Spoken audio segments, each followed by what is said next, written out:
Oh, my hair's kind of crazy too. Hello and welcome back to the Obviously Complicated Podcast. I am, as always, your host, Dave Borowski.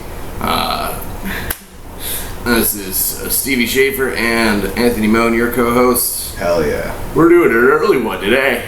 Too early for this group, for sure. Yeah. All three of us are like, fuck. Blood. You can find Stevie at Made for Stevie Movie on Instagram. You can find Anthony Moan at Anthony Moan Comedy on Instagram. You can find me at Dave Borowski on Instagram and here on YouTube. Oh boy, howdy! We gotta get this fucker in the books because this guy's gotta go watch grown men play with balls like a queer. Yeah, I'm the last living baseball fan in America. I'm by myself keeping the tradition alive, so I'm going to a Texas Rangers Boston Red Sox game today. Hey. Probably be the only person in the crowd. It's gonna be just me and players' wives. Yeah. But it's gonna be a good time. I wonder if you're gonna get attacked because you're wearing a Red Sox shirt. No way, Texans are too nice. They're gonna Probably compliment. not attacked. You might get some like dirty looks. Oh yeah. People yelling stuff at you. The Texans are just nice. They'll compliment me on it. They're like, oh my god, is that new? Oh my god, is that new? That thing looks so clean. Oh my god. Do they make Rangers versions of those? Because I would buy that. I guess it's just being from Philly that I just assume that if someone's wearing a just as awful. no, that if anyone's wearing like a jersey that's not the home team, like they may or may not be assaulted. Right. Oh yeah, that's a Philly thing. Yeah, you guys will kill. You guys will kill over the wrong jersey color for sure. You guys are not afraid. I don't pay attention to sports at all, but I remember being down here. People are like, "Oh, you're from Philly, so you're a piece of shit, huh?" I was like, "What? What is happening?" One guy, he's a buddy of mine now, but he was like, yeah, the only thing I know about Philly is that, like, you know, somebody from the Cowboys got injured playing in Philly, and they threw batteries at him. Like any good American would. And I was like, I had no idea that happened. It sounds right. They also threw ice balls at Santa Claus. They're famous for that too. Back in the day, the old Veterans Stadium where the Eagles used to play, Santa came, but it was like, you know, to like give toys to the kids and shit in the crowd. And the Eagles were having a terrible season, so the fans were all pissed. Yeah. So as soon as he came out, they just started throwing ice balls at him. Not snowballs, chunks of fucking ice. They were just chucking at Santa, like fucking him up. What? It was wild. Yeah, dude. Philly. That's awful. I got another one for you. Philly was the first ever. This is again the old Veterans Stadium, the old football stadium in Philly, was the first ever stadium to implement a jail cell. Seriously, now it's like common play now. All the stadiums have them, but the first one to require one was the old Veterans Stadium in Philadelphia because the fans were just like pissing and spitting on each other and throwing rocks and fucking batteries and beers. Oh God, I kind of love it. Makes me proud. These are my people. That's the wrong emotion. Well, it's going so hard in the paint, you know what I mean? Yeah, well, that's what hard. That's what everybody's girlfriend says though when they have this combo. He's like, I'm from Philly, I'm a mess, and she's like, that's not okay. That's usually how that combo goes. I'm just saying, I'm sure there's reasons to be proud of being from Philly, but I'm not sure that like messing up Santa Claus when he's trying to give toys to children is like one of those things to be proud of. Oh, he's not real. It's not like he feels true. It's like, welcome to Philly. We're famous for violence and cheesesteaks. You know what I mean? Violence, racism, and cheesesteaks. But that's a real guy. That's a real person. I don't know if I believe it. I don't know if it's true. That person in the suit. What if it's a hologram? Okay. Yeah, I know you're hard into the conspiracies. It was probably a hologram. I'm sure he's fine. Oh man. Oh, speaking of conspiracies, we were watching some footage of the Travis Scott concert. The one where he killed, or people got killed. I mean. Mm-hmm. Yeah, there's like this one video of like them lifting like this limp like body out of the crowd. And the whole time he's just like staring at him like going, and you're like, what the fuck is this? That was really weird. And then in interviews before that, he's like, I want like blood and like bodies and like sacrifices and shit.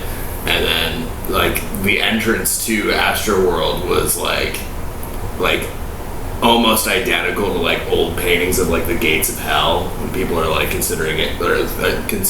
there's a conspiracy theory that it was like a mass sacrifice ritual or whatever. Fucking weird. Well, apparently he was like playing like this like low frequency sounds like for hours and hours before the concert. That's a weird thing. The ones that make you feel like dread and aggression and stuff. Yeah. That's fucking weird, bro. So I don't know. It's strange, man. I already knew about like Beyonce like dressing up like Baphomet and like I know what demons. Baphomet is. I'll be real with you. Like the goat demon god or whatever. Oh, okay. She like wears a Baphomet ring in a lot of her music videos and stuff. She actually had like people that like worked for her like quit because she was like too into ritualistic magic and Satanism. No way. And it's the ass. You can tell by the ass, dude. That thing is not like from this sexually fucking- harass and assault and molest like her employees and stuff. No way. Like keep tapes of it for like blackmail. Is she hiring? She's molesting employees, dude? I mean, when can I start? Beyonce's molesting, dude? Why are people lined up for this? What the fuck? Yeah. So it's weird, man. It's like part of that whole like Hollywood and like celebrities are like in the same sort of like satanic cult that Hillary and them? Yeah. Politicians and like high level like corporate like super ultra elite. The kids' blood drinkers? Yeah, the kid blood drinkers. The kid blood drinkers, the KBDs? The old KBDs.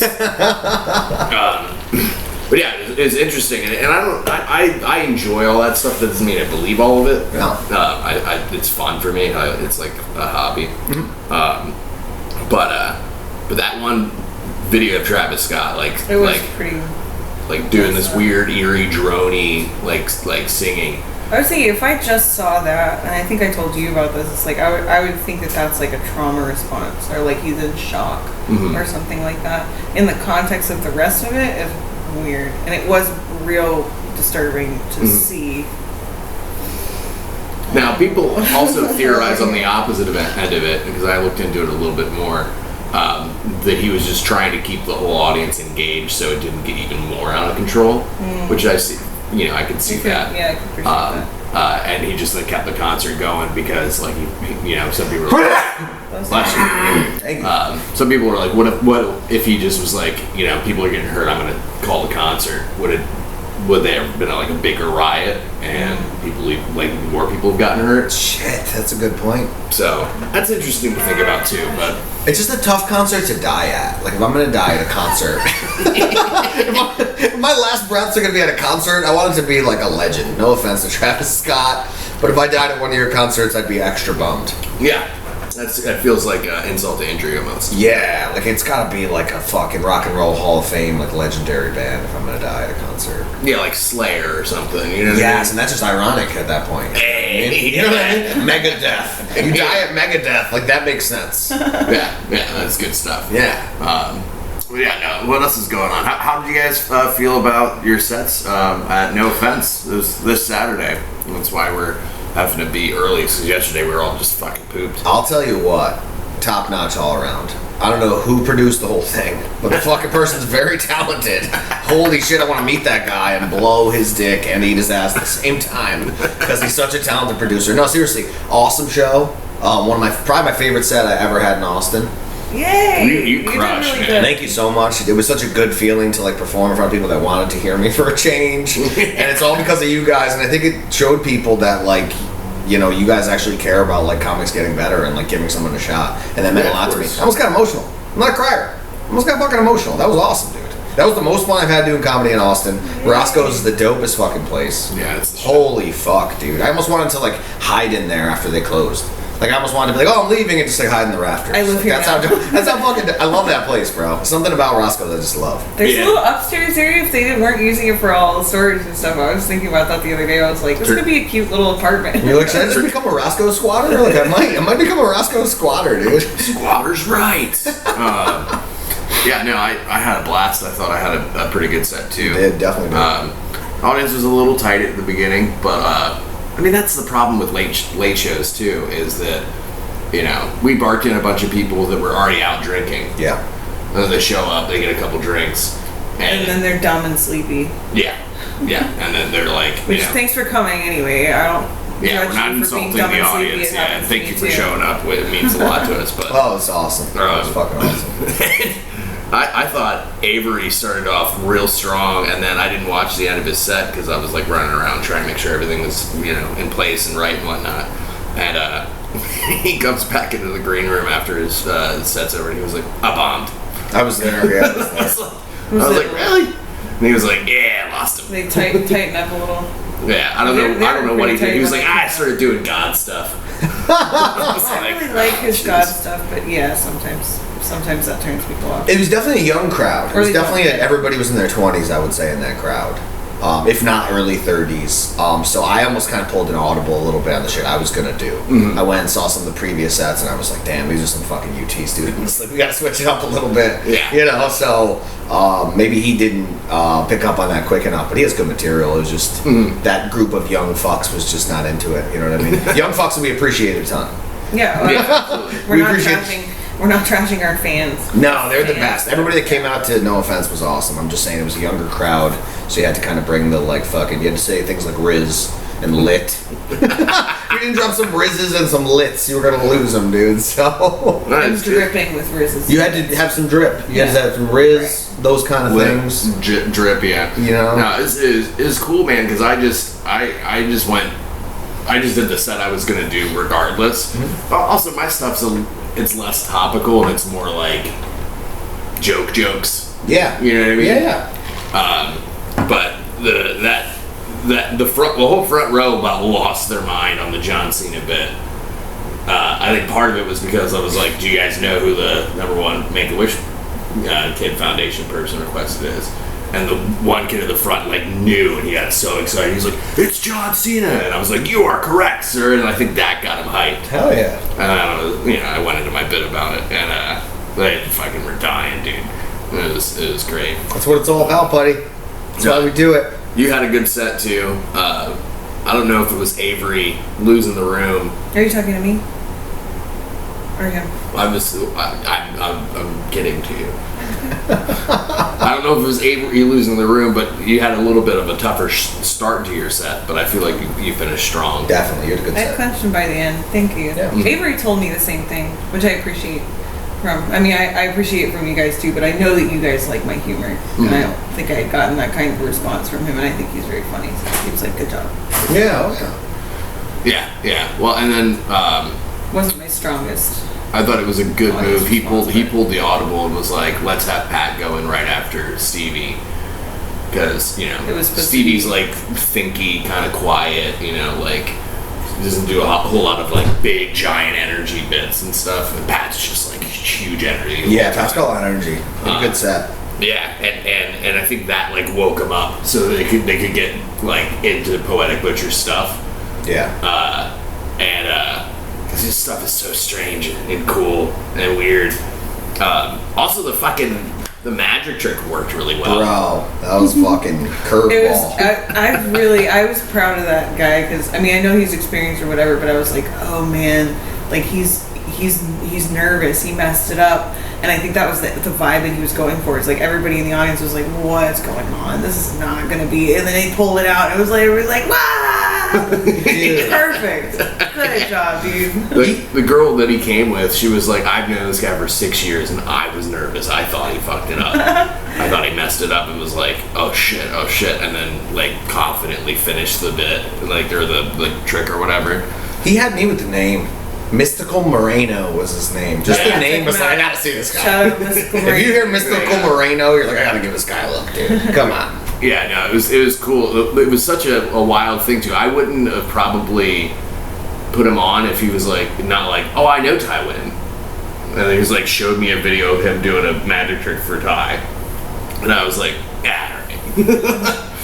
It'll be weird. Who fucking cares? Well, it's a punk rock themed comedy show. You gotta have some curveballs in there. You gotta have some oh, magic. I didn't see this coming. Tattoo giveaways. It's cool. It's a little different. You're not seeing magic and you're not getting free tattoos in any other fucking show. Not really, no. We kind of one or two. We kind of scalped the idea from Outlaw Comedy, but I don't think they do it anymore. They did it to kind of help the brand build. I gave you too much credit. You guys are hacks. Yeah. We actually stole this idea from somebody else, but thank you for the compliment. Yeah, I mean, you can get what works, and it's on brand. It works with the theme of the show and everything. The tattoo giveaway is dope. I think that pulled a few people in. Yeah, well, and the wild thing is that like I can't remember, like I don't know, like 60% of the times we've done it, it's gone to one of our friends. Yeah. Which is weird. We do it fair. We pull from the bucket. Well, yeah, It's that's not what the silly thing favoritism, is. It's just, yeah, it has happened at least twice. Yeah. One time it was my friend, and she was like, "Did you?" And I was like, "No, it's just this is the name." Well, that you got also drawn." said that was just her. She's got weird luck like that. She's extremely lucky. She's lucky and she's charismatic and cute. Mm-hmm. So it like her natural luck just gets like skyrockets, and she gets free stuff all the time. Yeah, That's cool. no, and then Me too. Ian won it this time, and he's my buddy, like, and doesn't have a tattoo in his body. Now he's like, oh shit, now I gotta get a He tattoo. doesn't have any tattoos. He doesn't have any tattoos. Well, it's so funny though that like now he's got a reason to go get his first tattoo, and he was like, I'm gonna do it about like our friendship, Dave, and I was just like, jeez. But Cute. he was like, 'cause I wouldn't have the tattoo if it wasn't for me and you, bud. So, Oh, what a moment. what a bunch of sweeties. What if we started making it like region-specific tattoos just to make it more fun? What do you Like mean? free penis tattoo. free clitoris tattoo. Oh, Free my tramp God. stamp. Maybe tramp stamp. Yeah. That's just fun, right? Free tramp stamp, but it has to be a tramp stamp, otherwise it's not free. Now we're forcing people to get trashy tattoos. That's just fun. That is good. That is good American fun, Right? Yeah, I don't know. I don't want to. I feel like if you had, Did you just catch another bug, you fucking savage? I tried it. Jesus, It dude. didn't You're work. like a beagle. You're I like a was- fucking beagle, dude. Got the senses of a beagle, this fucking guy. Just snatching flies from the sky, dude. No, it was cool. Avery was like, he's like, I'm not sure if I'm ready to do my own show yet. He's like, but I'd love to help you grow and produce and like work on your show and He's a good man, and Abe. stuff. He's a good man. Yeah, he's my bud, man. He's my bud, dude. Fucking was one of the first real comic friends that I made down here. Like, that I still talk to, still hang out with all the time. You know, because I've made a bunch of like comic friends, but like he's always like stayed the path. You know, when I lost my fucking mind and tried to kill myself after being here for a few months, he was Austin will do that to you. No, I'm just kidding. I'm just kidding. he was a real like grounding force for me. He was like kind of like my dude to like go to and talk about that kind of stuff. And just a little while later, he was like me and him kind of like stopped talking for a couple months, and I was like, hey man, where you been? And he was like, oh, I got addicted to cocaine. I was like, oh shit. All right. And I've kind of been there for him after that and stuff. So I don't know, it's just this cool thing. It's just, you know, it's good. It's good real friendship. You guys have each other's fucking backs. Well, you can weather some storms like that with somebody. You know, that's legit. I was talking to him. I don't know. It was just a very sweet night. It's the whole night was full of like just like genuine like love and care and sincerity. That was dope. It was My just favorite show I've ever done. Like, oh yeah. Hands down. Hell yeah, dude. I think we could add a bigger audience, but who was there was cool and they were having fun. Well, yeah, you guys, you've just been doing more shows, so you're like, only 25 audience members. But then you get open micers like me, they're like, dude, you see that? There was 25 audience members. You know what I mean? So for the people that have been doing a lot of open mics like me, I fucking want to blow each and every one of those 25 people. Seriously, I want them all to get fellatio services from me because I was so grateful. Seriously, dude. I don't think they probably would have turned it down. They probably wouldn't have been into it, but the offer stands. Nah, The I offer might stands. take you up on it. You never know. no, I had a blast, Desperation. man. It was really a lot of fun, and I felt real loose for my set. I felt like I was, not rushing, kept him with me the whole time. I felt like that about my set too, except I think that it was a colder room when I went up. Like I was For sure. feeling as I was doing it, I was like, this is going pretty well as far as like my pacing, my delivery and stuff. Yeah. I wasn't getting the kind of response that I want at the beginning, but I wasn't like, it didn't make me like. I think you should take Chris's advice to heart. I liked Chris's advice. I think it was after you left, but Chris, shout out Chris from Roscoe's, you're the best. I asked him how he felt like it went, and he said that I should try to do my shorter stuff at the beginning so that it's like more digestible for people and they can get on board and like figure out how my joke style is going to be, and then as I get them with like these smaller, easier to process kind of things, then as I go on, get longer and go into my more complicated or lengthier or weirder bits. Makes sense. Which I was like, yeah, I'm going to try it. It makes sense, like momentum-wise. It makes sense. You start with the one-liners, and you get to like the deeper, and especially like intricate bits towards the end. Because I don't have like super smart jokes, but you kind of have to be paying attention a little bit. Yeah. So maybe if I give people a little bite size, they'll be like, "Oh, ooh, I liked that. I got that one," and then I can kind of tug them along. Yeah. No, I agree. The longer, weirder stuff. Yeah, I don't do my longer stuff right at the top. I start with like, I was blowing this guy the other day, and he fucking died. I hate when that happens. To grab him real quick, I love, I come out and I'm like, hey, thanks guys for coming, and then I just scream, like I just jump right into that bit, and you can see in everybody's faces, they're like, whoa, okay, like, all right, this guy means business. Well, it's good too, because especially with you going last, like maybe they're like starting to get tired, and you fucking wake them up with that. Yeah, like I was blowing this fucking guy. He's no longer with us. Yeah, and I like start with, especially now that I feel like I kind of graduated from having to start soft and kind of ramp up to the dark stuff. I can just jump right in with people. You start soft and you slowly get hard. Yeah. I start hard and I stay hard the whole time. That's impressive. Rock hard ride. Rock hard ride. That's what his name was. Yes. Shout out John Cena. But even with that, like I do a couple short ones and then I address like to the audience like this is how the whole set's gonna be. Yeah. Like get on board now. Yeah. And then once I've gotten them with a couple of those, then I can do like the John Cena bit or the cursed penis bit that's longer. It's like a minute or two bit, and I can sit with them in it a little bit longer. I feel like part of my growing process though has been being able to start off with like the one about dogs going to heaven. Like starting off with that one, it's like if I can get people on board with this one, then they're gonna get it.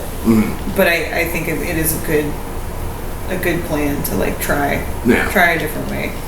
Well, and I sort of had an advantage because it's my show, so like when I finally come out at the very end, everyone's like, oh shit, this is the guy we've been waiting to see all night. Yes. So that helps tremendously. That it's like, well, and Avery was complimenting me on how I decided to do it, where like I just come out cold right at the top, say like, hey guys, thanks for coming to my show, I appreciate you all coming out, blah blah blah, this is sort of how the show works, we're gonna throw some little curveballs in here, now I'll bring up your host and I'll see you guys at the end. I like it. He was like, if I do a show like that I'm producing, I'd give myself the headlining spot, and I'd do it that way too, have someone else. That's a good system. Yeah, because it's just like they're like, oh yeah, that's the guy. His name's on the poster. He's the guy that is giving us little, video vlog style updates on the show and reminders and stuff. So we see the guy we're coming here for, and then he vanishes until the end of the show. So I don't know. I feel like that's the way. It's almost like a teaser. Yeah. You give them a little teaser at the end that I'll be here later though to make you all fucking laugh and talk about fucking dead people. Yeah. I also kind of went off script for my set as well, because I looked at it and I realized, oh, this is a 25-minute set. I'm supposed to do 18. I think I did 19, but I realized that like as I was on stage, I was like, this is way too long. I'm just gonna jump around and do the shit that I want to do. Yeah, mine was way too long too. I know you told me that it would be like that I was gonna have extra. I was gonna have to cut stuff, But when I went through with my little timer and like saying all my stuff, and I was like, I had to add a bunch of stuff in because I wasn't hitting 10 minutes. I was like, I don't want to be short. That's lame. And then I got probably like 3/4 of the way through, and I got the light, and I was like, oh, that is real. I was trying to sit in it. It's easy to rush, but especially with like my style of joke where people need a second to process. That's one of my weakest points is if I rush, because I don't give people time to get it, and then they're like just maybe going to be starting to laugh at the last one, and I'm already on the next one. You're already setting up the next one. I really tried to make that not happen. No, I thought you did good with pacing and all that stuff. I don't think you rushed too crazy. Yeah, good time. Yeah, that was awesome. Cool. I'm gonna get a refresher and check on the food. When do you guys talk about some shit? Oh, okay. No, we don't have enough time for all that. When do you guys talk about some shit? I honestly think that, like I said, that was definitely my favorite show of all time, for sure. And I also think that Roscoe's is definitely my favorite club here. I know I've talked about that pretty in depth, but I just think it needs to be said again. I fucking love that place, man. That's the only place in town that like really cares about giving people a shot. They care about they care about comedy. They care about the comics. Like they're trying to find a new big comic. They're like the only one of the few clubs in Austin that's truly trying to find the next big guy, not just give the same fuck faces the same opportunities. Yeah. You know?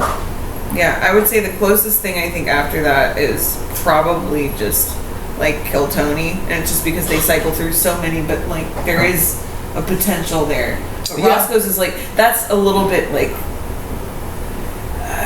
part of it is the spectacle of it. And Roscoe's is like pure opportunity. Yeah. You're gonna show up, you're gonna work hard, you're gonna be funny, you're gonna get better, and you're gonna show us that. We're gonna give you as many opportunities as we can to be a better comic, to be like whatever. I don't know. I still don't know that I'm like past there, but I feel like I'm the closest of anywhere because they really they give you an opportunity. Like a 10-minute mic. That's not cool a thing idea. that people do. You can't even do fucking 4 minutes here usually, and Roscoe's gives you 10. Yeah, that's pretty cool. And I really appreciate that. It's like a comedy club for comics, but like, not in the way that Creek is. Yeah, that's like a comedy club for comics to go hang out. Yeah, I don't know what to call it. I don't know. Yeah, I don't know what to call it. It's the hang spot. Yeah, it's not trash talking, but yeah, it's Roscoe's is I think really good for like growth. Yeah, people go there to work. Well, Roscoe's is the kind of place where they're gonna find the next big thing. Like they're gonna have a comic there that other places won't give a shot, that they give a shot. You know, well, Dave's already in the process, but you know what I mean. Like soon, like because you're already on your way. You know what I mean? Like somebody who's really I'm still not getting the opportunities I'd like, and I think that's because everybody's scared of my style. No, I just meant like you were already in the process of like you're producing your own shows. You're already starting to do big things. I mean, the person that's like way below that hasn't gotten any notoriety yet at all. Can I make a prediction? Hit me. Trip Callahan. That's it's gonna be. I don't know who that is, but he's the guy who laughs at everybody's jokes. Sounds familiar. Tall dude, kind of like scraggly brown hair, beard. Like bigger guy, not like fat, just large. Sort of a Norm Macdonald style. Yeah. Comedy a little bit. I think I've seen him. I think he's gonna be the next Norm. Oh, that's cool. He's gonna be on my next No Offense show, which I might do a live taping for my first half-hour special. Well, that's pretty freaking sweet. No. That's exciting. I don't know if it's gonna be in April or May. But I talked to Chris and the Rennans, and they said they'd talk to me more about it, but they were like, yeah, of course. That's awesome. Wow, that's freaking cool. And I told them to chew on the idea and get back to me. I'd like to be able to do 2 shows, tape it twice. And I also thought about talking to Caitlin Benson about it, maybe doing it on a Can't Even show because of how much of a crowd they get. Yeah. I'm getting an average between 25 and 40 tickets, roughly. I mean, that's not that bad. Yeah, but I want more. Of course you do. Of course you do. I want more, though. But I mean, she sells out the place at like 120 almost every single show. It's like 90 is low for her. What, does she just like go ham with the like putting it out there? She's got a whole her husband, like his whole job is producing. Oh, that's huge. Stuff. Yeah, to have that guy. That's huge. So that's a big deal, and that helps tremendously. And they've been working on it for years now. So they started in LA, and I think moved here about a year and a half ago, like 6 months after I did. So they've been working on it for way longer on the production side. But also, I think she's fucking great, and what they do is awesome. They're another brand, like, production company brand that is sort of in the same vein of Roscoe's, of like trying to do the next big thing. And I don't know. Caitlin, give me a spot at least. Let me do 10.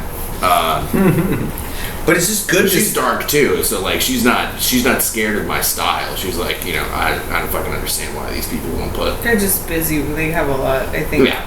They're thinking about who they're gonna book like months in advance. Yeah. See, that's what I'm talking about, man. Not everybody's like Roscoe's, like willing to give anybody who seems like they have talent a shot. It's like there's like a line every place else. Every other club in town has a line of 97 guys they have to do favors before they get to the new guy that needs a shot. Yeah, well, Roscoe's is more like giving people shots. Yeah, for sure. Well, and that's a weird thing, and it's a strange like liminal space to live in the whole comedy realm. Is that there is so much. That's just my roommate going to work. There is so much. Yeah, it's always weird when you walk around. The favoritism and it's always weird. We're just like, do we acknowledge the fact that he's walking around? On the pod, maybe not, except we're doing it now. Yeah. Touche.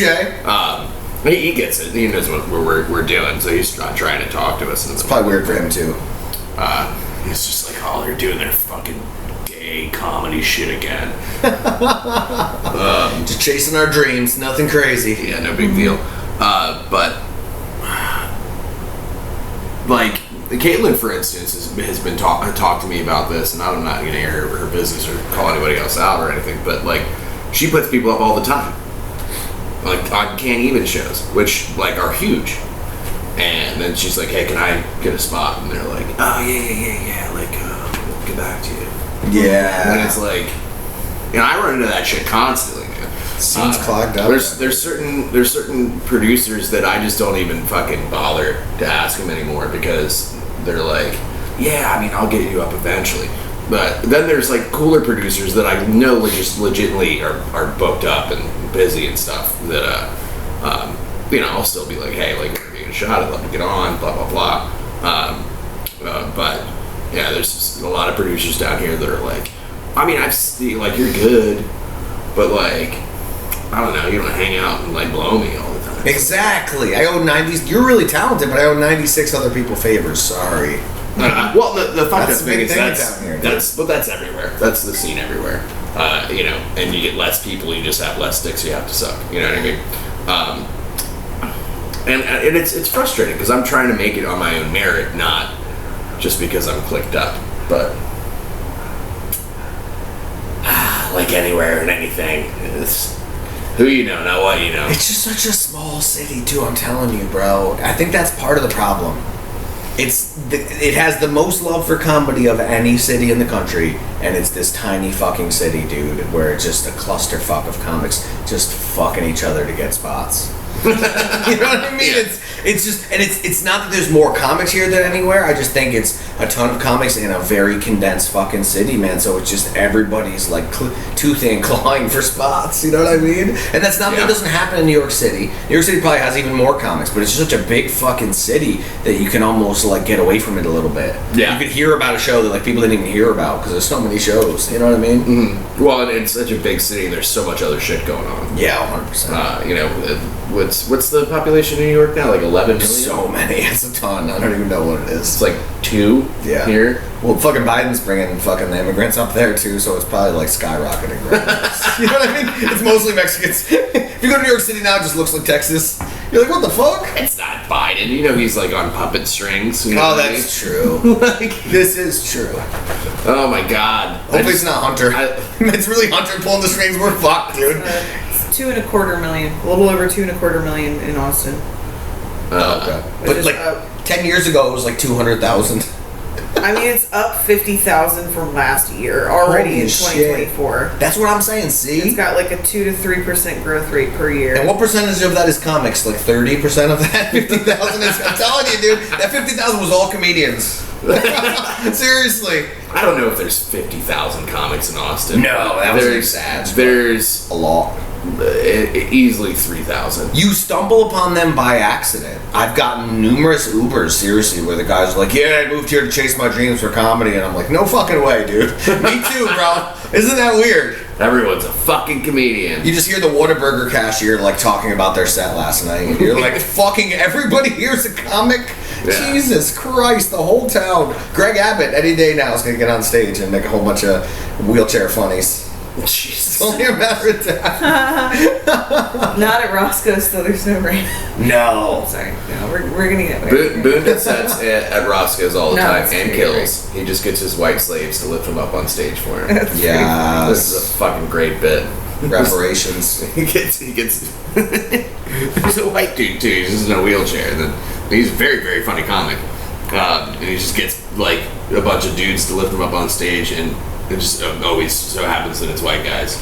That's And funny. he's like, It's "These because are my it's white mostly slaves." white guys. That's because it's mostly white. Yeah, It's this is not Austin. like, oh, it just happens to be like, look at who's here.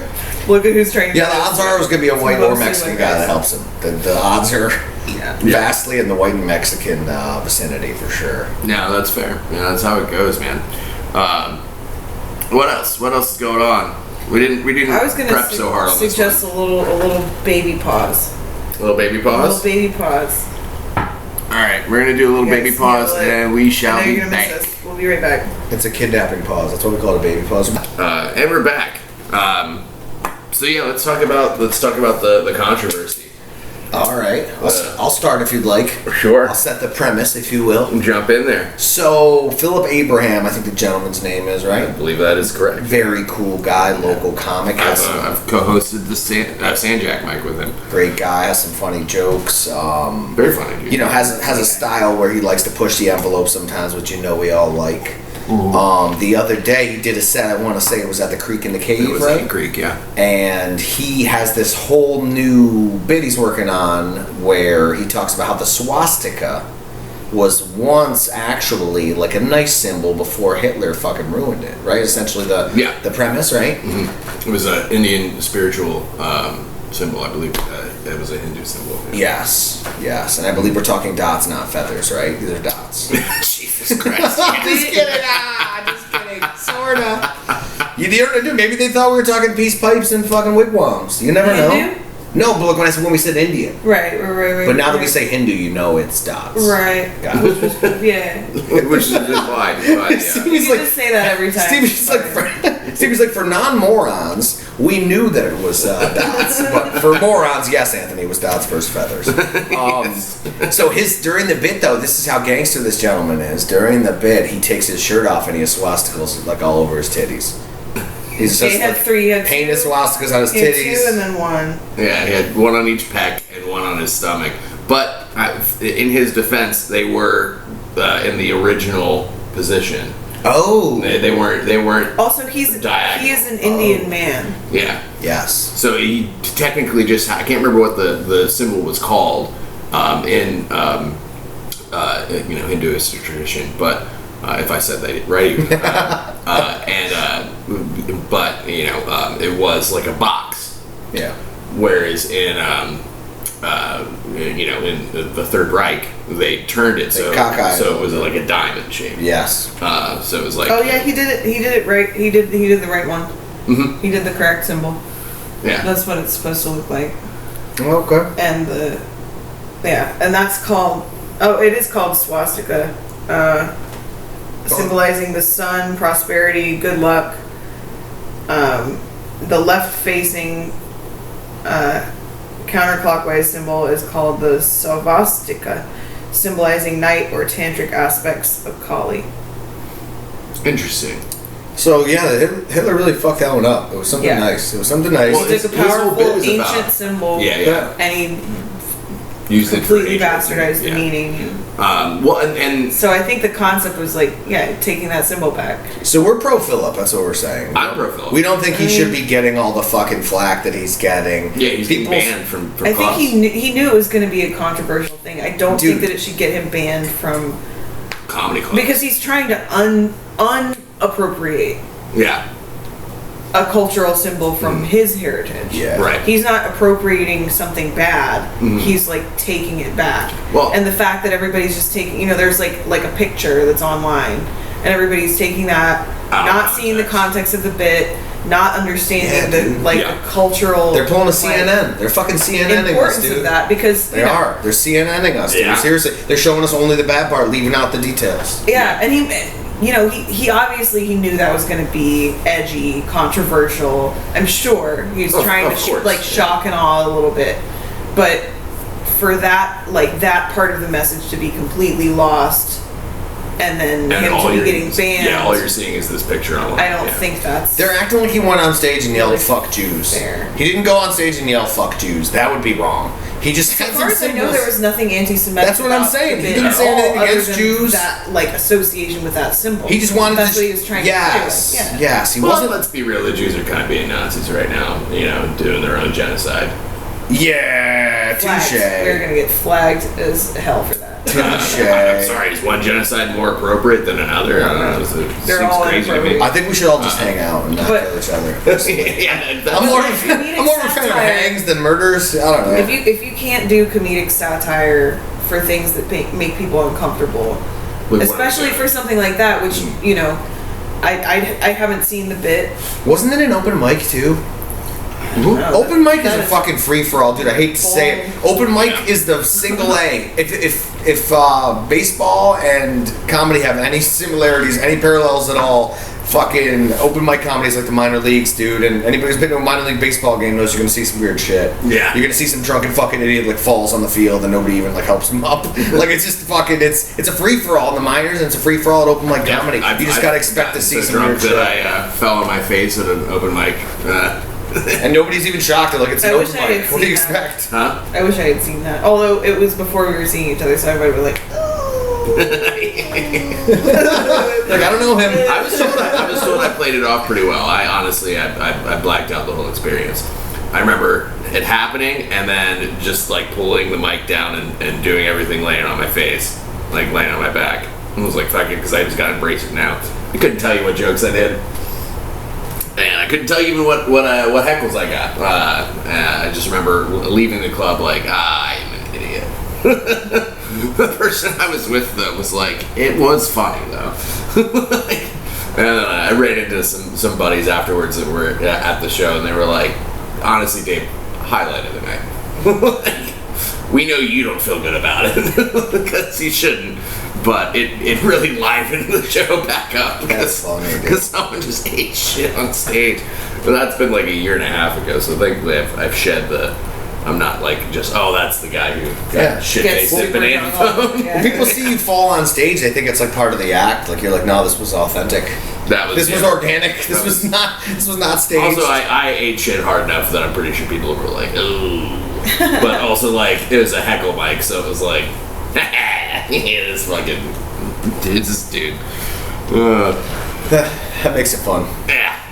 Well, what can you do? Yeah, I don't know. I don't like the culture around like clip that, or like let me throw this thing out of context just for internet clout. I think all that shit's great. I don't know, man. I just don't see why. Like everybody's just. It's almost like people are sitting around waiting to see that kind of shit so they can get offended, right? Isn't that how it feels? Like people are just scouring the internet hoping that an Indian comic has Waiting swastikas for- on his they- tits. they- You know what I mean? They're hoping for an Indian comic with swastikas on his tits just so they can cancel him. It's how it fucking feels. Yeah. I feel like there's maybe a can you turn that? Can you Yeah, turn sorry. that off? I feel like there's like people are wanting to feel a sense of outrage, and maybe that's because of the state of things, but it's getting channeled into not always the right or most productive outrage. Yeah. Like they're like, something is wrong. I need a sense of justice. I need to feel like right about something. And then instead of like putting that into something where it's actually going to be meaningful or like make some kind of real change, they hit on something like this and they're like, oh, that, like this thing, and it's like that makes that, it satisfies part of that. Yeah, absolutely. Feel like need for something to be different or changed, but it's not being funneled into the right areas. Well, I think that as a society post social media, I think we've gotten addicted to outrage as people. Like as a whole, because I don't really care for it myself, but and that's a weird thing, and I think that really, really hurt the state of comedy pre-COVID specifically, and then I think it kind of got to its head in that first like 6 months of COVID, with like the George Floyd riots and all this stuff, where it was like no jokes can be made at all, and everyone's furious and upset.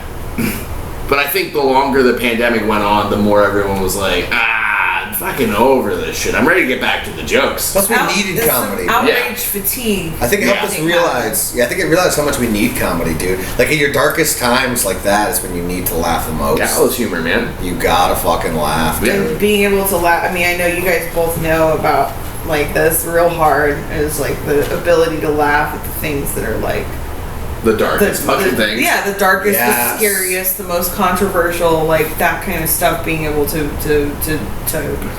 like harness that tornado and put it into something that is palatable and makes people laugh, and people can feel okay about like maybe things are going to be all right because I can laugh at this really terrible thing. Yes. I think that's important. Yeah, it's my whole shit. Yeah, I know. I said that fully knowing that the whole thing. Yeah.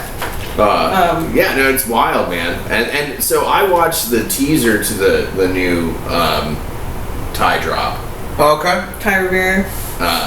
Oh, dude. And I love Ty. Me too. I like Ty. I he's always been awesome to me. He's always been sweet. He gives it to you straight, despite how gay he is. He gives it to you so straight. He does. He does. Well, yeah, I like that he doesn't pull punches. He's never been like one of those guys that's like, hey man, good set, when I know I fucking ate it on stage. Yes. Ever. He'll be like, that was rough, bro. Yeah, he gives it to you straight, bro. Seriously, yeah.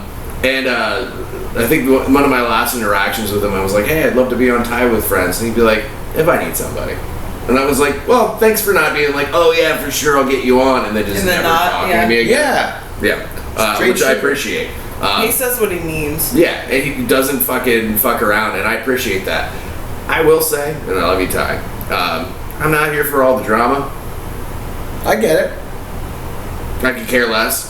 But I mean, hey, if like that's what your audience is looking for, that's what you feel like you're supposed to be doing with your platform, fucking, do it up, I guess. Go for it. I don't put any of that shit out there, I have issues with people or whatever, not really like with comics, just how people treat each other in the scene, and like how you're talking about like favoritism and all that stuff. I have issues with that, but I don't like talk put people on blast. Put people on blast or talk about it on Instagram or anything. You know what I mean? I think though, I don't know.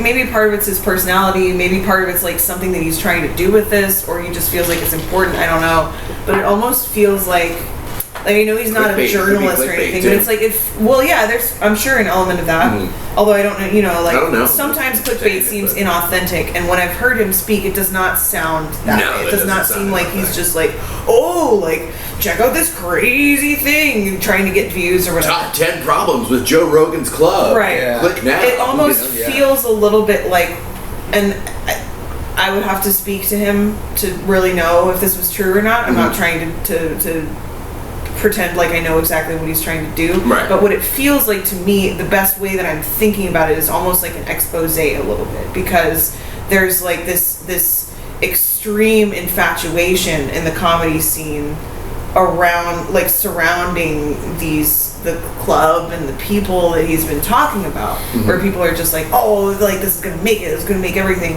And I am very grateful to them, and I understand that like that has really made the comedy scene here explode. However, like if somebody and Ty has gotten a lot closer to a lot of that stuff than anybody here has. Yeah, for sure. So if he feels like he needs to knock him down a peg, like expose some stuff so people know about it, like some truths that he thinks are real, like making it more grounded.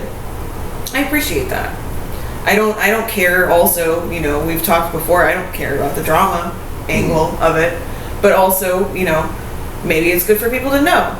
Or maybe whatever, if he's talking about things that he thinks like need to change or need to be addressed, maybe it's good for that laundry to be aired. Yeah. Maybe that's going to be, because, if anybody that's actually in that scene that he's talking about sees that and is like, oh, he's right, or maybe we need to tighten up a little bit, or like figure out how to address some of the things that he's talking about, I think that could be good and healthy. Because the idea, like, if you can't talk about that stuff, I fell off my hand, or else I would. If you can't, you would too, you like, if you have to self-censor because otherwise, you're gonna not be able to. I feel like that's not healthy either. Yeah, no, like I agree. the idea that like, can't criticize Papa Joe or whatever, like that's not, like nobody actually wants that. Probably even Joe Rogan doesn't want that. I would really, I would agree if with that, for sure. So I don't know. Well, I was going to say, you're the only one that's actually seen, I think, all of the episodes. Oh, of this. yes, yes. And I think I have a little bit of a different take than you guys, which I think is good. Okay. So my take on it, this is my take on it. So Ty, as you guys probably know and appreciate and respect, he's such a hard-working comic. Yeah. He's the guy that does so much comedy and still forces himself to constantly do open mics. He's a 20-year veteran who's been working his ass off at comedy for so long, and I think he was very excited for the mothership to open. Then it opened, and he saw that they don't give as much of a fuck about guys like him as he thought they did. He thought that it was going to be a club where it's like, this guy's a 20-year vet who's been working his balls off. He deserves a ton of spots. Then the place opens, and he's seen a lot more of I know you're a 20-year vet that works his ass off. We're going to give this spot to this fucking girl who's hot and really good friends with the booker, who's been doing it for 6 years and worked 1/8 as hard as you are. And I think that got to him. Yeah. I'm out here killing myself, and you're giving all these spots to your fucking friends who are new at comedy because they're pretty and young. That's fucked up. So I think it finally got to him to hit a point where it's like, I'm actually out here grinding. I deserve these spots. And this guy, Adam, who he clearly has an issue with, was giving them to somebody who's just less deserving. And that sounds mean, but it's just true, So I think that was the straw that broke the camel's back for him. Because he's at a point now where I think he's trying to get out of comedy. I think all the drama of the mothership and all the other bullshit that's happened. It's jaded him. He said he's trying to get out of comedy. He said he's actively not looking for spots. I mean, obviously he's still doing his Creek and Cave show every week, but I think just fucking tragedy. The drama of that, the drama of that place has almost, I think, made him just not even want to do it anymore because it's not about the jokes anymore. There, it seems like he wanted the mothership to be what we were talking about earlier, like Roscoe's is. Yes. Yeah. And he had some vision of that, which I feel like every comedy club should run themselves like Roscoe's as far as deciding who to put and finding comics. But just haven't seen all. They can't all be like that. Yeah, exactly. But haven't seen all his clips. I can almost picture what he's talking about. He's saying that he's not getting as many spots as he thinks he has, and he's sitting in the back room watching these 6-year comics that are better friends with the host, with the booker than him, just going up there bombing. And he's like, I'd kill myself to make sure this doesn't happen to me. Why aren't you booking me? So I get where he's coming from. Oh, yeah, same. And I think it takes testicles. I think it takes testicles to call out the people he's calling out. Fuck you, this is how it is. I don't care if it makes people not want to hang out with me anymore. Fuck you, I'm just being honest. And I love that. I fucking love that. And I got a bit of a hot take, and I'm not saying one thing or the other about the comics that are getting booked because I don't know half of them. You know what I mean? The ones that I do know I think are funny and they're good. But here's a hot take. Adam Egan, that's the guy's name, right? The booker for Mothership. Yep. I think he's got a little bit of that LA mentality held over from like the Comedy Store and like the LA culture and like the politics that surround that, because it's a lot of female comics and a lot of people of color getting booked. Not that I don't think that they should get opportunities. Yeah, there's nothing wrong with There's that. absolutely nothing wrong with that. But why would you give someone, you know, who's a female comic or, you know, like been in Austin for a month, like a bunch of spots at the Mothership when you have somebody like Ty, who's been doing it for 20 years, is right there, like Has a big local following. He's just like the guy. absolutely that you should fucking book. murders. Yeah. I've seen him have like, you know, rougher sets than some, even in like rooms that aren't his audience, but he gets them. You know, he wins them over. He can flip a room. I've seen him do it. He's a fucking pro. Good comic. You know, and then like, you know, a little bit of my own gripe with the situation is that, you know, I'm coming up on 10 years. I'm a pro. But yeah, my style is a little scary, you know, for bookers that they get worried that I'm gonna like tank the room because all I do is talk about really dark, fucked up shit. But I'm a pro too. I can flip a room like nobody's business. You know, I can turn a cold room into a hot room, you know, in 5 minutes. And they'd never give me a show at Mothership. Well, Not yet. so Ty touched Yeah. I would. Hey, give me a fucking shot. I'll change my fucking mind. But Ty touched upon it in the pod, dude. And I'm so glad he mentioned it. My favorite part of all of his rants he's been going on is when he mentions the open mic. The open mic is supposed to, like, if you have this big prestigious club and it's the most famous, most popular club in the world, yada, yada, yada, the one time you should give people opportunities is the open mic, and they don't even do that. They even cherry pick the fucking open mic, which is insane. I've signed up for the open mic 20, 30 times. Same. It's Haven't got up once. not even once. If you don't know the Either. door guys, if you're not friendly with the staff of the Mothership, you're not even going to get on the open I fucking know. The fucking open mic should be the one chance, the one situation where you give people a chance and you're not just cherry picking, and they even cherry pick that. Yeah. And he mentions that in the pod, and I fucking got like that rosy feeling in my cheeks, dude. It was so good to hear somebody talk about that. Because man. you've had to deal with I've sat out there, looked at the list. Oh, And you're again? so Like, funny. Thank you. You're so much. I appreciate that. Yeah. I was looking for a shot, man. Yeah. For a You goddamn deserve it. shot. You know what I mean? You really do. Thank you so much. So Yeah. So No, Thank you. well, and you deserve it too, and that's why, like, you know, I'm not just because you're a podcast partner, not just because you're a friend, it's because of the merit of your comedy. Is why Yeah. I put you on No Offense. The Thank you first, so the much, first time man. I met you, I think I saw you go up and do like 4 minutes. or 4 something. minutes at Ropolo's or whatever. I was like, He's really good. Thank you so much. I mean, it helped that you were nice and Yeah. curious and came and like introduced yourself and stuff. I loved you like guys that all was that. great. But like also, I just got to see like with no context at all. Yeah, I think we the saw fact your that you set were really before funny we even talked. and Yeah. like they are robbing themselves of All real of- talent, but if not even they're just- not allowing people like you to get up. Thank you. That's my point. But people like me. I'm not even just saying me. There's so many people that, and the Mothership, if they saw this, would laugh so hard because they're like, no, I almost feel like they got all the talent there already. There's no new faces to discover, and it's just so not true. There's so many comics on these streets that they're just saying, fuck you, we don't know That's you. a really You're not good- getting a shot here. That would do good things for your fucking club. Yeah. But it's the Mothership has become that. Like in the 90s, every fucking movie had some fancy nightclub that nobody could get into. I don't know if you guys Yeah. you've probably seen some of those being a Make little older. yourself too exclusive, Like and yeah, then we've all seen that scene in a movie where it's just a line of people trying to get into like a fancy New York City Yeah. nightclub, and there's like 3 or 4 dudes that really want to get in, they'll never get in. That's what it feels like signing up for the open mic at the Mothership. You're like, I don't know these guys. I'm not in enough to do a 3-minute open mic set. I got to cup your door guys' balls. I don't know, dude. I don't know, dude. I've thought about it. I've considered it. I don't know if I can do it. Well, the fucked up thing is that, you know, all the regulars, all the door guys, they all do spots at Roscoe's. They know me. Oh yeah. I've been on Kill Tony twice. I had a decent set the first time. I had a great set the second time. Got booked on the Secret Show.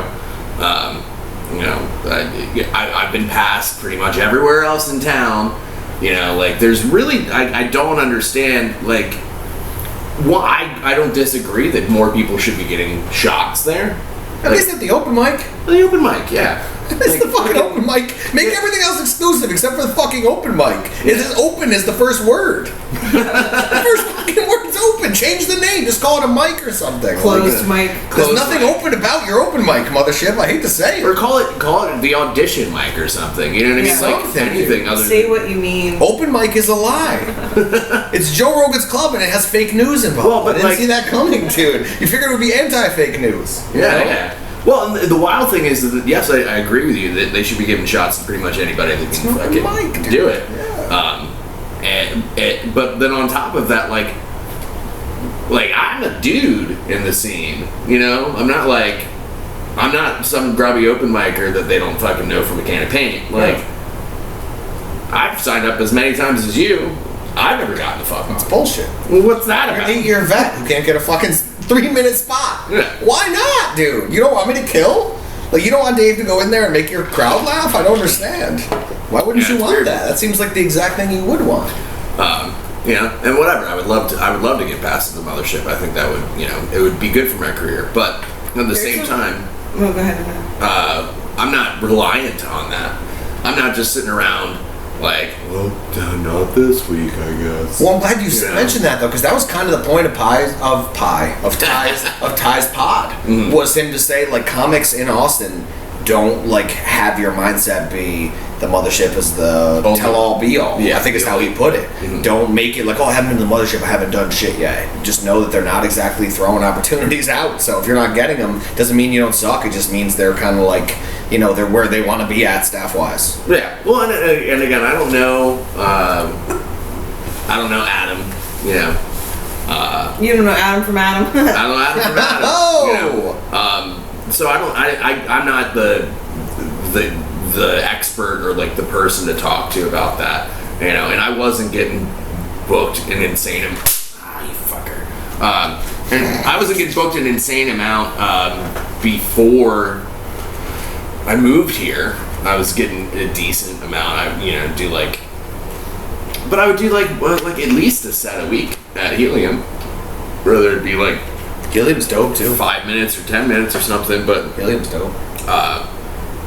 then I maybe every other week I'd get a spot at Punchline or something. But and I wasn't doing as many shows, or I wasn't getting paid shit or dick. Not that we're getting I'm fucking buying a mansion down here or anything to barely pay the rent, but yeah, I don't know, man. It's just it's weird, and so I'm just not like.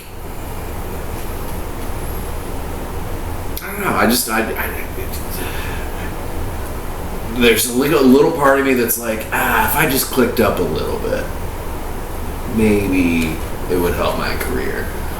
And then, like, the fucking punk in me is like, fuck these fucking people. Yeah, I hear ya. I think there's a cooler. I think it's gonna take. Can I respond to that? Sure. Respond away. I think that it's gonna take you longer to do it this way, but I think it's gonna be cooler. Is where you're just reliable, consistently funny, kind, and like have a good work ethic. Mm-hmm. I think that is a more stable foundation than trying to get like, oh, it's who you know. Like, yeah, meet who you can meet, get close with people. Like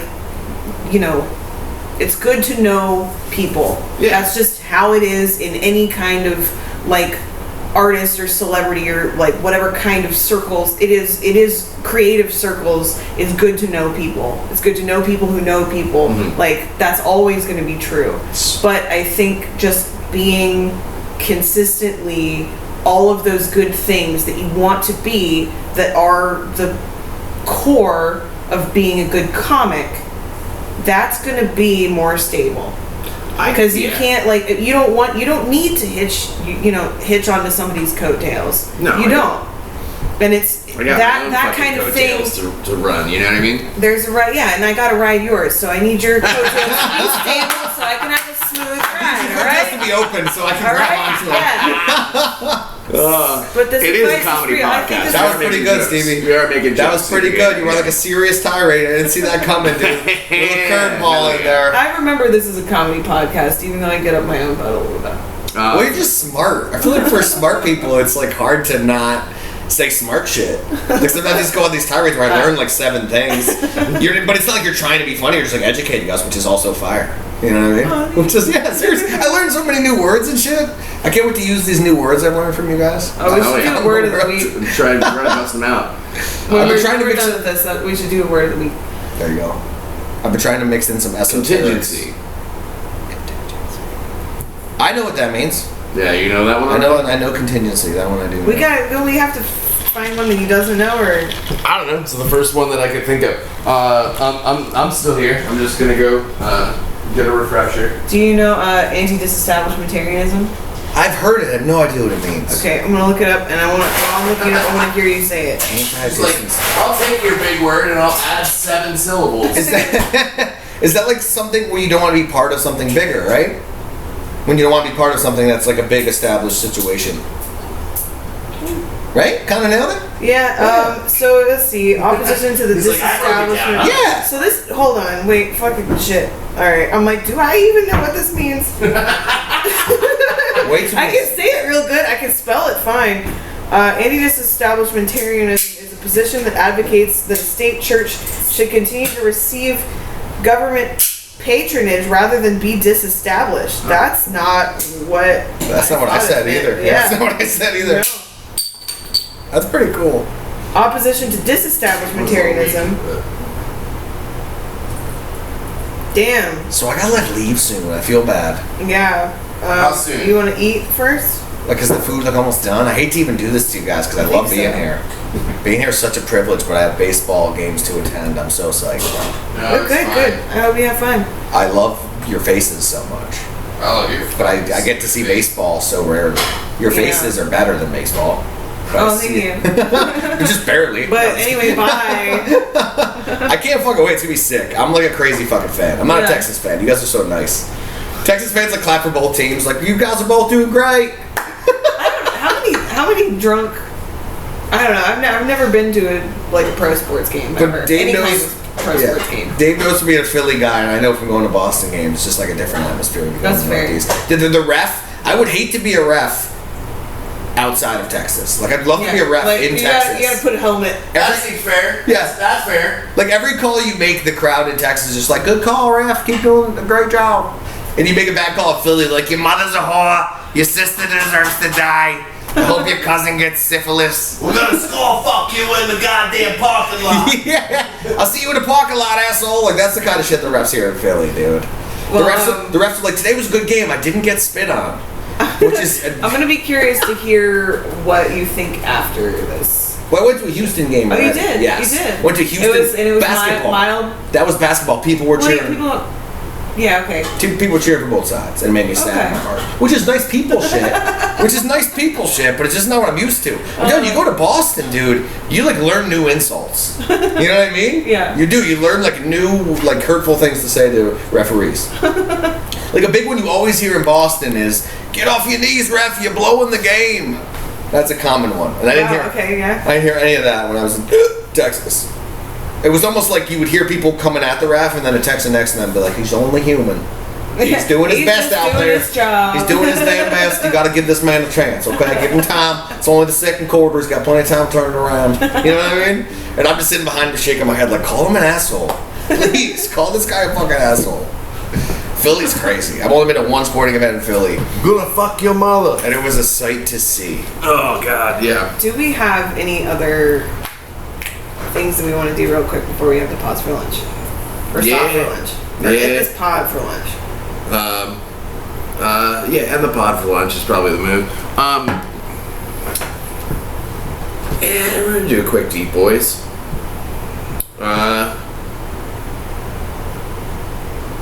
Thought about maybe we talk about the thing that we're gonna miss the most when you move back to New York. Oh, you just want to make this into a tear fest, dude? Is that what you're trying to Deep do? Boys is the name of the segment, dude. Truth.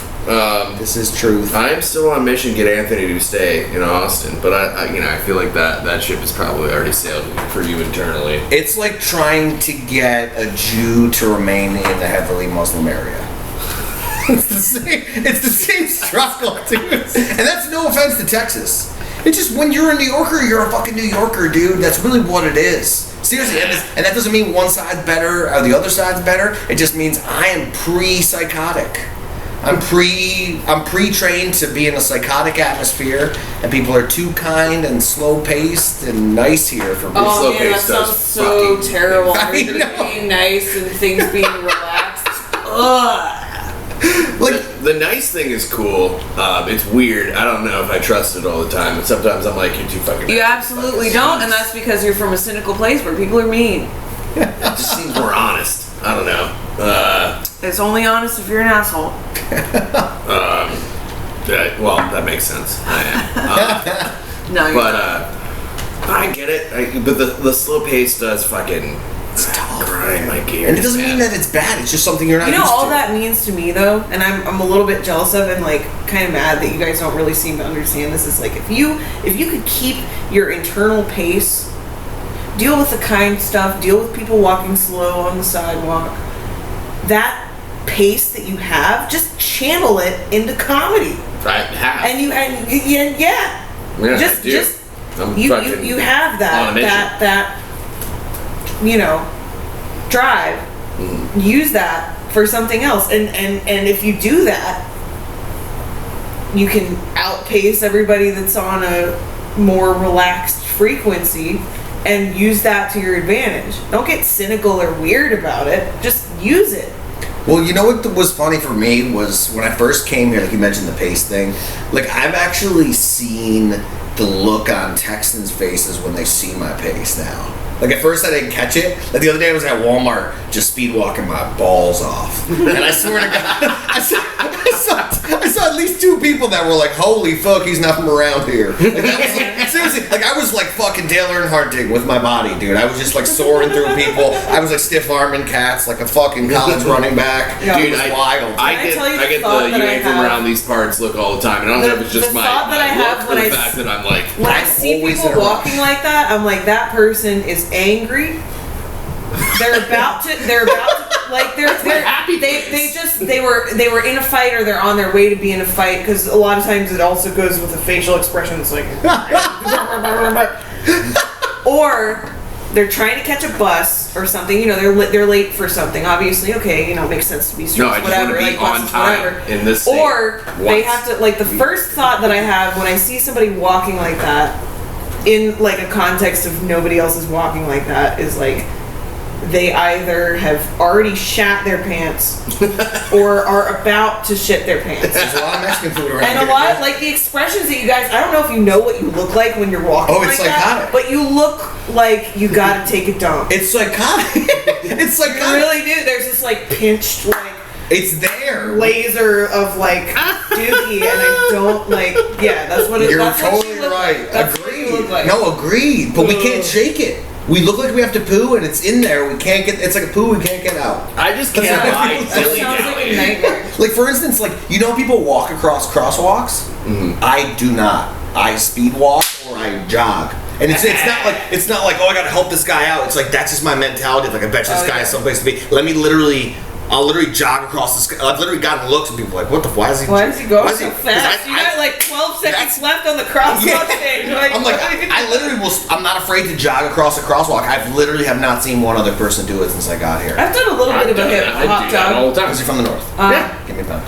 Can I tell you guys one of my favorite things? It's a sort of a social performance that I've seen. That I don't know if this happens in the north or if it's I don't know what it is.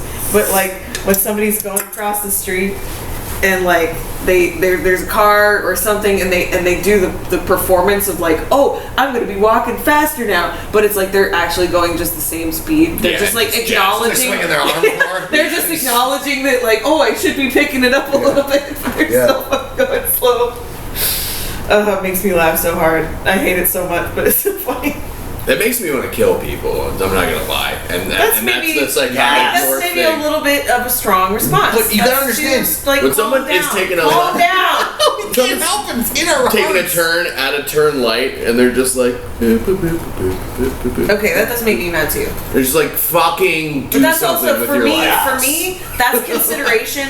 Like if I'm in a turn lane and the person in front of me is turning really slow, that makes me mad because I could get through this light super easily, but also B, I feel like a jerk because there's somebody behind me who could get through this light super easily, and always what I'm doing is I'm riding the person in front of me just to get as many people through as possible. So like this sort of lackadaisical, like slow, whatever Texas vibe, Oh my it God, does not mean. infuriates me. Me too. Okay, well, fuck with the rest of what I was gonna say, Yeah. Finish your fucking statement, Jesus Christ. Oh, shut up. Texas is What great. I'm saying is, Texas it's is not great. so Don't get us wrong. lackadaisical Don't get us wrong. that we're inconsiderate of other people or like totally unaware of our own timeline. This is how I would say it. Northerners are not considerate enough, and Texans are almost too considerate. Like for instance, here's a good example. Both of us are to a fault though. We need to be more considerate. You guys are almost too. Here's a good example. 4-way stop in Texas. Completely different example. Oh my God. You stop at a 4-way stop. The guy that stopped like 3 minutes before everybody else stops, he's like, no, you go. Like, no, you go. In New York, it's like we're all trying to go and we might hit. Here, so that's also bad. We don't want to hit. That's bad. But it's also bad to sit there like, no, you go. I swear to God, I've had at least 3 times people like, no, you. No, you. No, you. It's like now we're all late for work. So somebody should fucking go. It's weird though because we have so many transplants in this town now. And trans. Transplants. Transplants. Trains. The plants that are cars and airplanes. There's trans. I'm confused.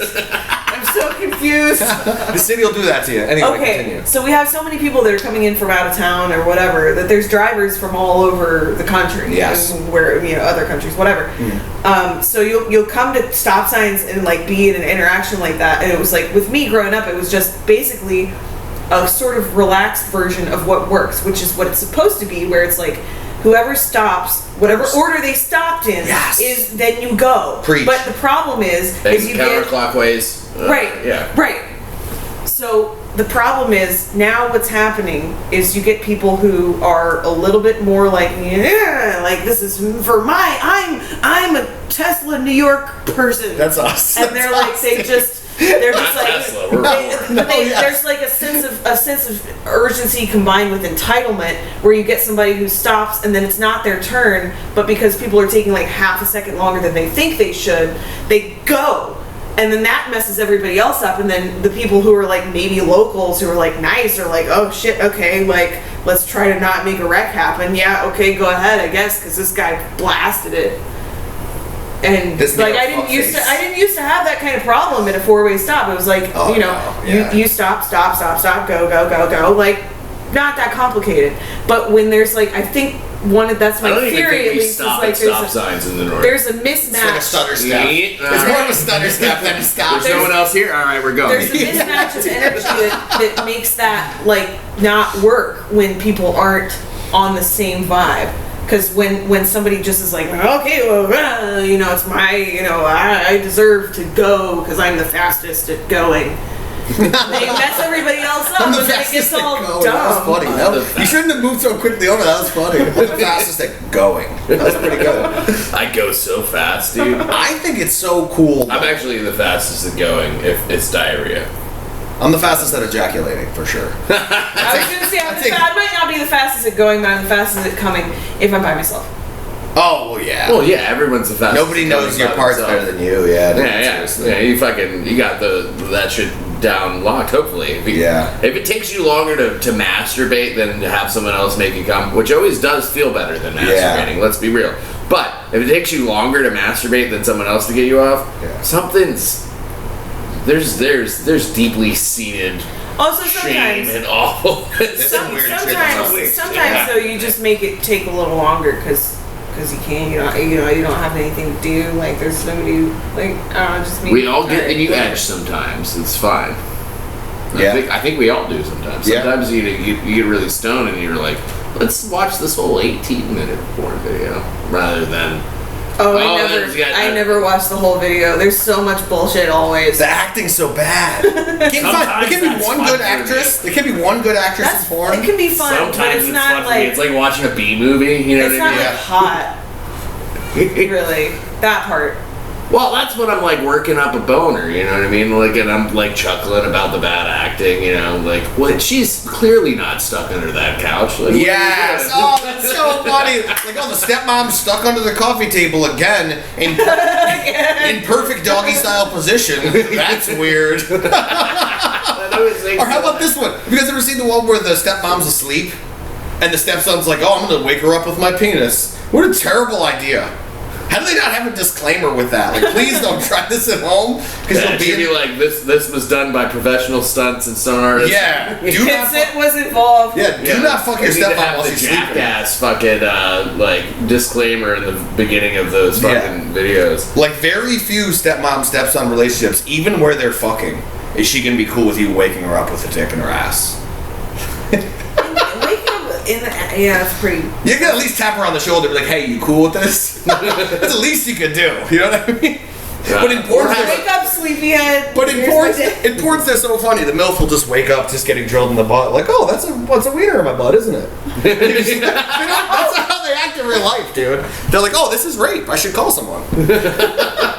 Don't try this at home, folks. That's all I'm saying. Oh, Anthony, I'm gonna miss you so much. We kind of got away from that a little bit, but like, I'm not gonna cry. I'm not gonna try to make. I might cry. I'm not gonna lie. Like, I might cry. Well, I'm for sure gonna cry when you leave, but like, I might cry just talking about it. Outside of Dave, and if anybody watches this and you think that it was gonna be you, I am sorry, and I care about you deeply as you think that I do is probably about right.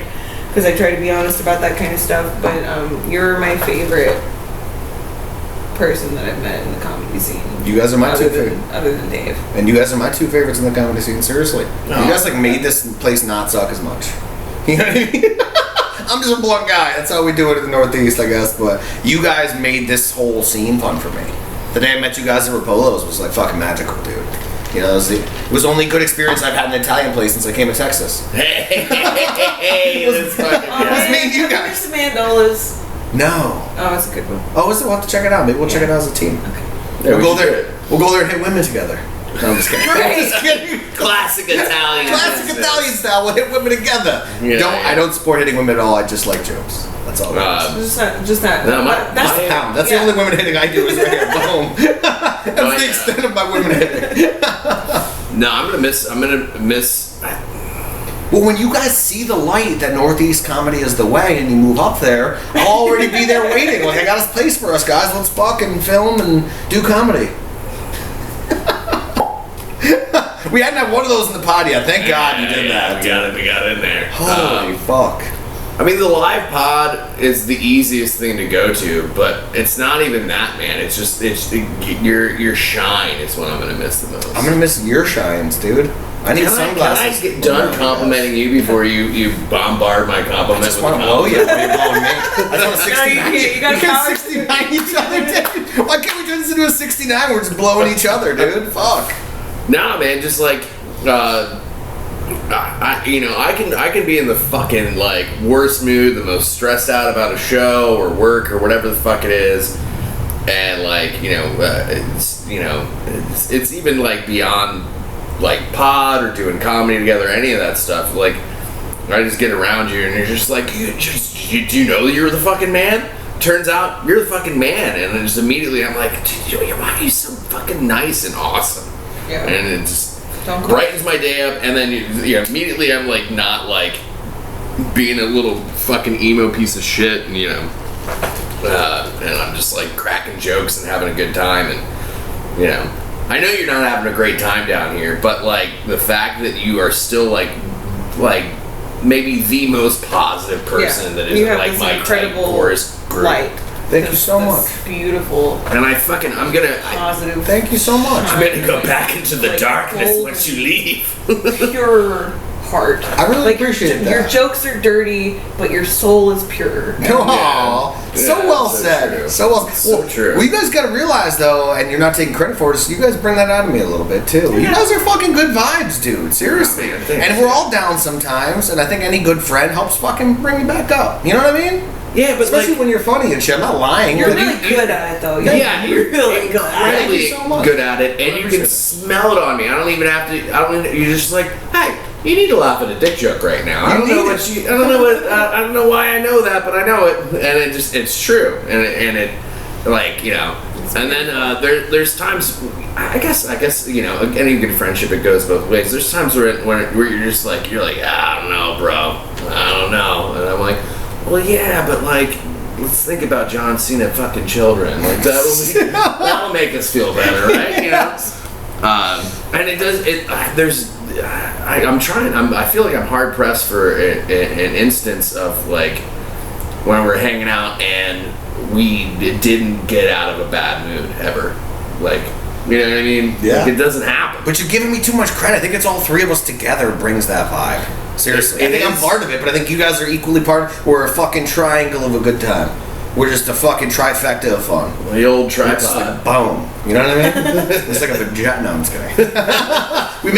we're a vagina of fun. It's a good time. It's a good time. It is a good time. When you're right, you're right. It's got one all the time. It's pretty fun. What? Nothing. She's like, I have a vagina too. I have two vaginas. I have our vagina and I have my own vagina. I am blessed. I'm double fisting Never vaginas thought over here.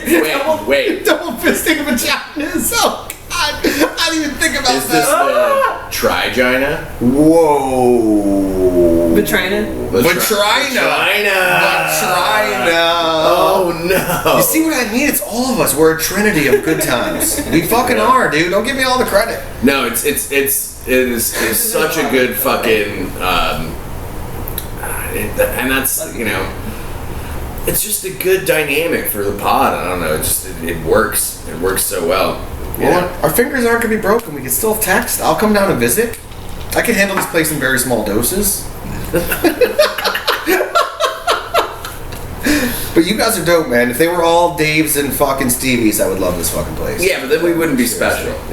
We wouldn't be. We'd be just another blow schmo.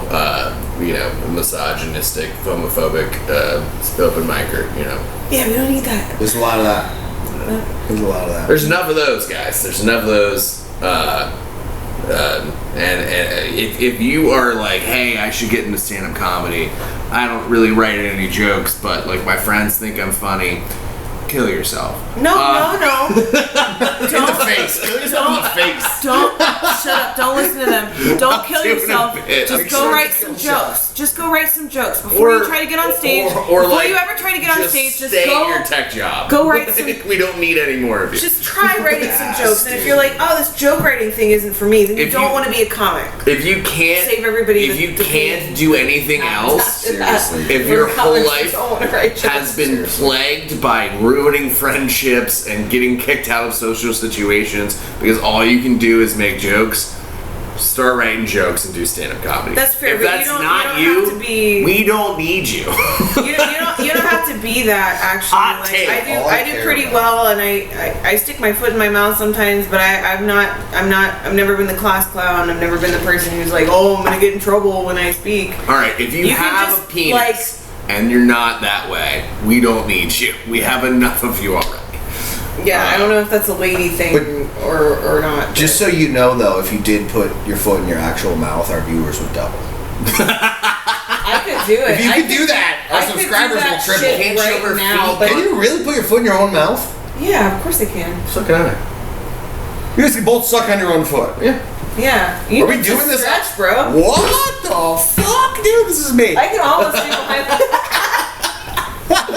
It's Thankfully, all of our feet were covered on that moment his because dick that is would getting get in us the flat. way. Oh, His- wow. yeah, It's just his massive hog is getting in the Oh, way. that's so true. I like that we Kidding. both said massive hog. I gotta use my third. Thanks, Tim Robbins. Jinx on the massive hog. Oh, God. Oh, jeez. What about you? What's gonna be your favorite thing that you miss about us when you move away from us, like a traitor? Ask me a better question. What am I not gonna miss? That's the better question. What are you not gonna miss?